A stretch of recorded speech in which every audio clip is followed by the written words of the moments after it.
Next देखिए, हम अगला एग्जाम्पल जो लेते हैं वो अगली विधि से करते हैं, जैसे विलोपन विधि। अब तक हमने प्रतिस्थापन विधि पढ़ी है, अब हम पढ़ेंगे विलोपन विधि। जैसा कि इसके नाम से स्पष्ट हो रहा है, विलोपन यानी कि किसी भी चर का विलोप कर देना, यानी कि x और y दो चर हैं आपके पास, हम x या y में से किसी भी एक चर को कैंसिल कर देंगे तो दूसरे चर का मान आ जाएगा।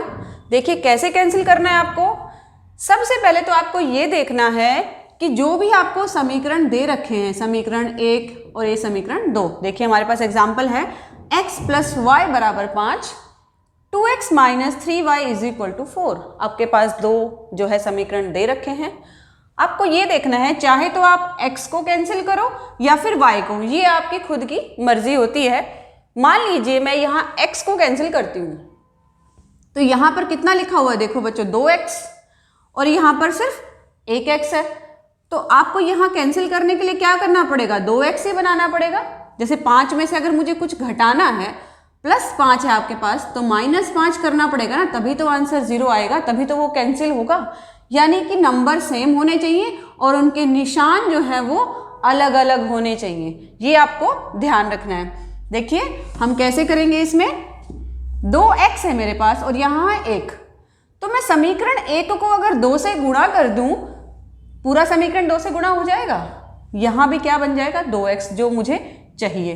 तो मैंने लिख दिया समीकरण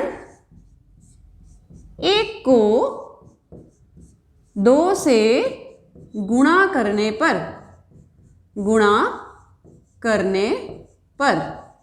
क्योंकि मुझे x कैंसिल करना है तो सेम होने चाहिए नंबर, तो ये क्या बन गया, 2x प्लस 2y बराबर 5 को 2 से करेंगे 10। देखिए सिर्फ x गुणा नहीं होगा 2 से, सारी जितने भी नंबर यहाँ पर होंगे, x भी y भी और कोई भी नंबर होगा वो सभी 2 से गुणा हो जाएंगे, यानी हमारा समीकरण जो है वो डबल हो गया। नेक्स्ट देखिए क्या लिखा हुआ है, इसमें हमने कोई बदलाव नहीं किया है, ये ऐसे कैसा लिखा जाएगा, 2x माइनस 3y बराबर 4।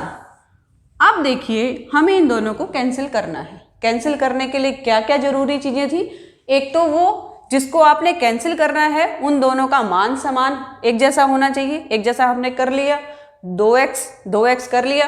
अब उनके जो निशान है, जो चिन्ह है वो भी अलग होने चाहिए। देखिए इसका निशान तो प्लस का है और इसका भी प्लस का है, इसको मैं माइनस कैसे कर सकती हूँ, जब हम इन दोनों समीकरण को घटाएंगे ना, क्योंकि घटाने पर क्या होता है, निशान बदल जाते हैं।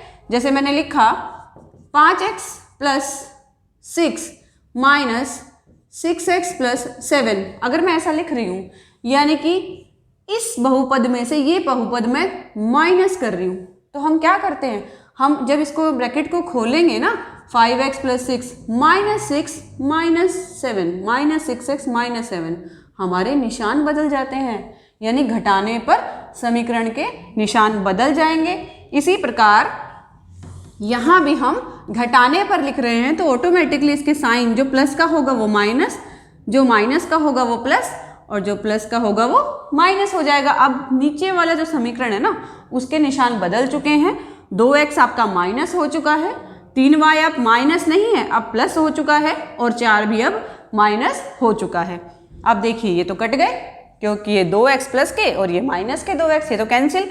यहाँ क्या बच गए, 2y और प्लस 3y। अब माइनस कंसीडर नहीं करना, प्लस करना है, 2y प्लस 3y, प्लस कर रहे हैं, 3 और 2 5y हो गया, ये तो बराबर में 10 माइनस 4, 10 में से 4 गए 6, बड़ी रकम जो 10 है उसके आगे प्लस निशान है, तो आपका 5y इज इक्वल टू 6।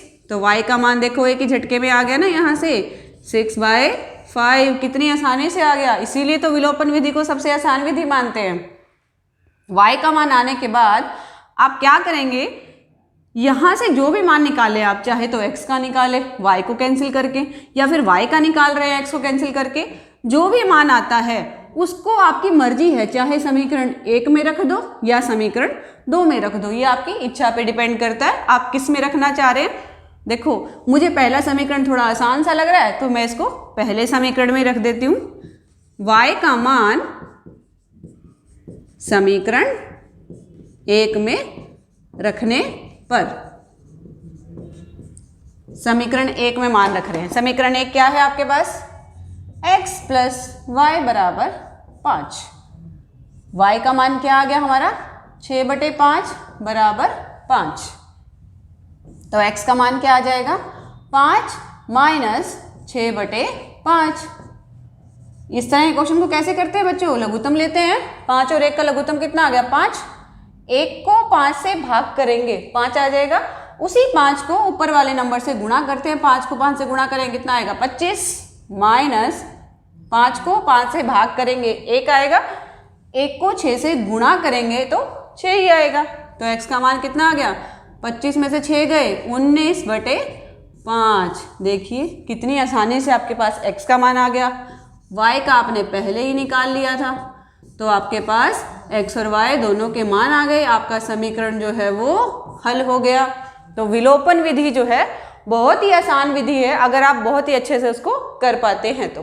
ठीक है बच्चों, देखिए स्टूडेंट्स, अब हमें एक और एग्जाम्पल दे रखा है जिसमें आपको डायरेक्ट समीकरण ना दे करके एक आपको इंफॉर्मेशन दे रखी है, उससे आपने समीकरण बनाने हैं पहले और उसके बाद उनको हल करना है। और इसको आपको ये कहा गया है कि विलोपन विधि से हल कीजिए। देखो क्या दे रखा है आपको, यदि हम अंश में 1 जोड़ दें तथा हर में से 1 घटा दें तो भिन्न जो है वो 1 में बदल जाती है। यदि हर में 1 जोड़ दें तो वह 1/2 हो जाती है। वह भिन्न क्या है? सबसे पहले तो आपको ये पता होना चाहिए भिन्न होती क्या है। जैसे मैंने लिख दिया 5/7। बच्चों ये एक भिन्न है, उसके ऊपर वाला जो नंबर होता है उसको हम अंश बोलते हैं और नीचे वाले नंबर को क्या बोलते हैं? हर बोलते हैं। ठीक है, अब हमें ये अंश और हर निकालने हैं, तभी तो वो भिन्न निकलेगी। इसका मतलब जो आपका अंश होगा उसको हम x मान लेते हैं और हर को हम y मान लेते हैं। देखिए क्या करेंगे इसके सॉल्यूशन में, माना भिन्न का अंश x और भिन्न का हर कितना होगा उसको हम y मान लेते हैं। अब जो जो ये कह रहे हैं उसके अनुसार हमें समीकरण बना लेना है। देखिए पहली शर्तानुसार, जो भी उनकी पहली शर्त है उसके अनुसार क्या होगा, अगर अंश x है हर y है तो भिन्न क्या होगी बच्चों? भिन्न होगी x/y, अंश बटे हर। तो पहली शर्त जो है प्रश्नानुसार क्या कहा उन्होंने, अंश में 1 जोड़ दो। लो जी, अंश में 1 जोड़ दिया। अंश क्या था आपका x, मैंने उसमें 1 जोड़ दिया। हर में से 1 घटा दो, हर में से 1 घटा दिया। अंश बटे हर, ये अब एक भिन्न है तो भिन्न 1 में बदल जाती है। यानी ये अंश बटे हर, ये जो भिन्न है ये किस में बदल गई? 1 में बदल गई। अंश में 1 जोड़ दिया, हर में से 1 घटा दिया, तो ये जो भिन्न है वो किस में बदल गई? 1 में बदल गई। यहाँ से हम एक समीकरण निकाल लेंगे। कैसे निकालेंगे? आर पार गुणा करके। नीचे कुछ भी नहीं लिखा होता तो हम 1 ही लिखते हैं। आर पार गुणा करेंगे, देखो 1 को इससे गुणा करें कितना आएगा? x + 1 बराबर 1 को यहाँ गुणा करेंगे तो y - 1। y को इधर ले आते हैं, ये क्या बन गया आपके पास? y प्लस का है, इधर आएगा माइनस हो जाएगा, और -1 ये पहले से ही है। ये 1 उधर लेके जाएंगे, प्लस का है तो माइनस हो जाएगा। हमारे पास समीकरण बन गया x - y बराबर माइनस माइनस प्लस, 1 और 1 2, और निशान माइनस का ही लगेगा। ये आपका पहला समीकरण बन चुका है, यानी एक इंफॉर्मेशन से आपने एक समीकरण निकाल लिया। अब दूसरी पढ़िए, क्या दे रखा है? दूसरी शर्त है इनकी, यदि हर में 1 जोड़ दे। अंश का कोई कुछ नहीं दे रखा कि अंश में आपने क्या जोड़ना है क्या घटाना है, यानी अंश x का x ही रहेगा। हर में 1 जोड़ दे तो वह मतलब भिन्न कितनी हो जाती है? 1/2 हो जाती है। तो आप यह लिखेंगे सेकंड, जो आपकी शर्त है उसके अनुसार क्या बनेगा आपके पास? अंश में कोई छेड़छाड़ नहीं है, हर में 1 जोड़ देना है। हर में 1 जोड़ दो तो भिन्न कितनी हो जाती है बच्चों? 1/2 हो जाती है। वही काम हमें यहाँ करना है, आर पार गुणा करनी है। 2 को x से गुणा करें कितना आ जाएगा? 2x, और 1 को y + 1 से गुणा करें कितना आ जाएगा? y + 1, तो ये कितना बन गया 2x, y यहाँ प्लस का है, इधर आएगा तो माइनस हो जाएगा, minus Y is equal to, ये आपका 1 इधर ही है और यहाँ पर कुछ भी नंबर नहीं है तो आप कुछ भी नहीं लेके जाएंगे, तो आपका सीधा सीधा ये समीकरण 2 बन गया। अब आपके पास समीकरण बन चुके हैं, अब आपको मान निकालने हैं x और y के। अब आपका विलोपन विधि का क्वेश्चन स्टार्ट होता है। अब तक तो हमने जो इन्फॉर्मेशन दे रखी थी उससे सिर्फ समीकरण निकाले हैं, यानी पहला समीकरण है आपका x माइनस वाई बराबर -2 और दूसरा है 2x माइनस वाई बराबर 1। अब देखिए विलोपन विधि में हमें क्या करना होता है, हमें ये कैंसिल करने होते हैं, चाहे तो x और चाहे y। अब जरा देखिए यहाँ y और ये भी y है, ये दोनों कैंसिल हो सकते हैं अगर इनके निशान बदल दे तो, यानी किसी से भी कुछ गुणा करने की ज़रूरत नहीं है, क्योंकि अगर आप x काटेंगे ना तो आपको 2 से गुणा करना पड़ेगा पूरे समीकरण को, और y के लिए हमें कुछ भी करने की ज़रूरत नहीं है, सिर्फ निशान बदलने हैं, और निशान बदलने का काम तो हम घटाने से भी कर सकते हैं।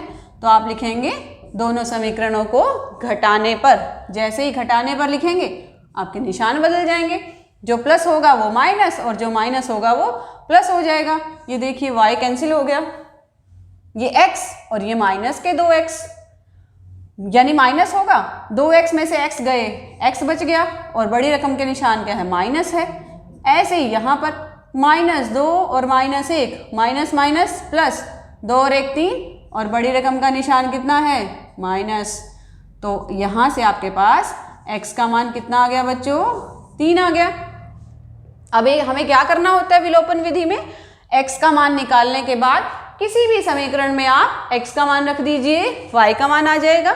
मैं समीकरण नंबर 1 में रख रही हूँ x का मान, तो आप यहाँ लिखेंगे x का मान समीकरण 1 में रखने पर, समीकरण 1 में रखने पर, समीकरण 1 देखिए x माइनस वाई बराबर -2, आप x को 3 रख दो, 3 माइनस वाई बराबर -2, यहाँ से आपके पास आ गया माइनस वाई बराबर -2 ऑलरेडी है, 3 वहाँ ले जाओ, -3 माइनस माइनस प्लस, तो यहाँ से क्या आ गया आपके पास minus Y is equal to -5, minus से माइनस कैंसिल, y का मान आ गया 5, आपके पास x का मान भी आ गया, आपके पास y का मान भी आ गया। आपको निकालना क्या है, आपको तो भिन्न निकालनी है, और भिन्न क्या होती है अंश बटे हर।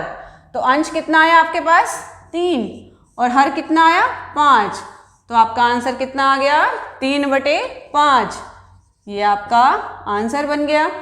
ठीक है स्टूडेंट्स, इसी प्रकार आपको डायरेक्ट समीकरण ना दे करके कुछ इन्फॉर्मेशन दे रखी होगी, उससे हमने समीकरण बनाने हैं और विलोपन विधि लगाकर x और y के मान निकाल देते हैं। ये बहुत ही इंपॉर्टेंट क्वेश्चन है आपका एग्जाम पॉइंट ऑफ व्यू से, बहुत बार एग्जाम में भी पूछा जाता है। इन क्वेश्चंस को बहुत ही ध्यान से आप करेंगे। Thank you students.